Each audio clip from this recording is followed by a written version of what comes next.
রাত তখন 12টা বাজে। সবাই তখন ঘুমানোর প্রস্তুতি নিচ্ছিল, আর আমি প্রস্তুতি নিচ্ছিলাম রান্না করার, কারণ আমাকে অনেক কিছু রান্না করতে হবে। তাই আমি রান্না করার জন্য চলে আসলাম। সকালবেলা 9টা-10টার মধ্যেই গ্যাস চলে যায়। এত কিছু রান্না করা আমার পক্ষে সম্ভব না এত ভোরবেলা উঠে।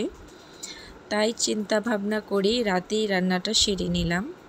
তাই রান্নার জন্য যা যা করার প্রয়োজন, যা যা রান্না করব সবগুলোই গুছিয়ে রাতের মধ্যেই আমি রান্নাটা সেরে ফেললাম। কেমন লাগলো আমার রান্নাগুলো অবশ্যই কমেন্ট করে জানাবেন। আর একটা কথা, রান্না করতে করতে কিন্তু আমার এখানে প্রায় 1:30টা বেজে গিয়েছিল। তো এখন ঘুমোতে যেতে হবে। বাচ্চা এদিক দিয়ে ঘুমাচ্ছিল না, আমার ছোট ছেলে বলছিল আম্মু ঘুম আসছে না, তাড়াতাড়ি আসো। তো চলে গেলাম